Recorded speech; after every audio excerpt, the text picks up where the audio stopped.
प्रिय भाइयों और बहनों, आज हम एक बहुत महत्वपूर्ण प्रश्न पर बात करेंगे। पितालुस ने यीशु को क्यों दोषी ठहराया? यह घटना बाइबल के नए नियम में वर्णित है और यह हमें दिखाती है कि किस प्रकार धार्मिक नेताओं, यहूदी भीड़ और रोमी शासक की राजनीति से मिलकर यीशु को क्रूस की मृत्यु तक पहुंचा दिया। यीशु पर आरोप।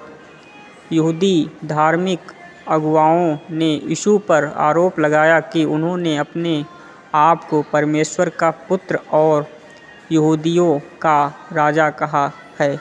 उनके अनुसार यह न केवल इस निंदा थी, बल्कि यह रोमी शासक के लिए भी एक खतरा थी, क्योंकि अगर यीशु राजा होने का दावा करते तो यह रोम के सम्राट के खिलाफ विद्रोह माना जाता।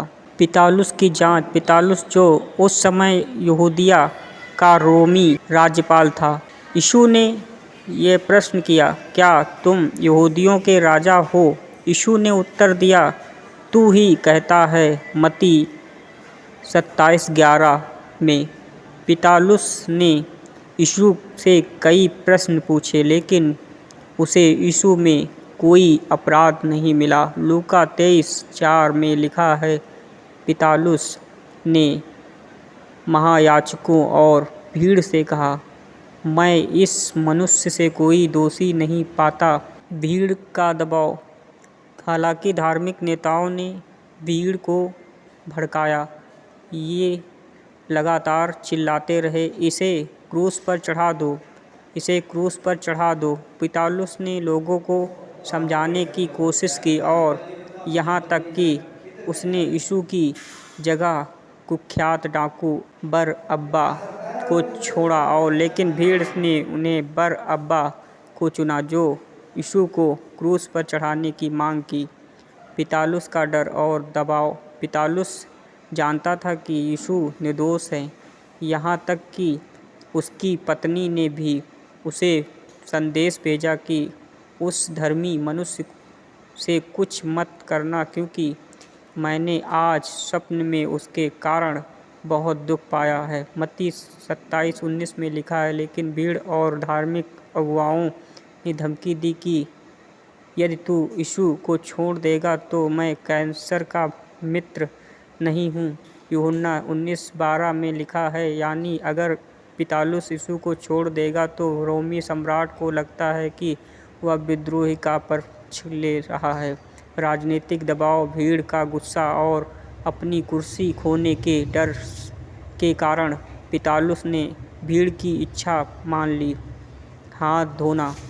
मत्ती 27:24 में लिखा है कि जब पितालुस ने देखा कि कुछ भी नहीं बन रहा बल्कि हुल्लड़ बढ़ रहा है, तब उसने पानी मंगवाकर लोगों के सामने अपने हाथ धोए और कहा, मैं इस धर्मी मनुष्य के लहू से निर्दोष हूँ, तुम ही देख लो। यानी पितालुस ने यह दिखाने की कोशिश की कि वह व्यक्तिगत रूप से यीशु को दोषी नहीं ठहराता, बल्कि यह भीड़ और यहूदी नेताओं की मांग पर किया जा रहा है। तो भाइयों और बहनों, पितालुस ने यीशु को दोषी इसलिए नहीं ठहराया क्योंकि यहूदी धार्मिक अगुवाओं ने यीशु पर झूठ आरोप लगाए, भीड़ लगाकर क्रूस पर चढ़ाने की मांग कर रही थी। पितालुस को अपनी राजनीतिक स्थिति और कैसर से डर था।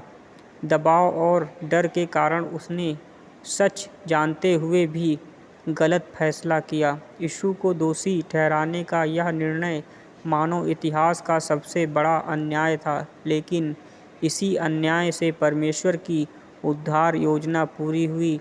यीशु ने क्रूस पर हमारे पापों का, ताकि जो भी उन पर विश्वास करे उसे अनंत जीवन मिले। प्रिय श्रोताओं, इस प्रकार घटना से हमें यह सीख मिलती है कि सत्य और न्याय को दबाया जा सकता है, लेकिन अंत में परमेश्वर की योजना ही पूरी होती है। आज भी यीशु हमें पाप से छुड़ाने के लिए बुला रहे हैं। क्या आप उनके इस बुलावे को स्वीकार करेंगे? अगर आपको यह संदेश अच्छा लगा हो तो लाइक करें और शेयर करें। हमारे चैनल यीशु की वाणी को सब्सक्राइब करें और घंटी का निशान दबाएं ताकि हर नई वीडियो आप तक पहुंच सके।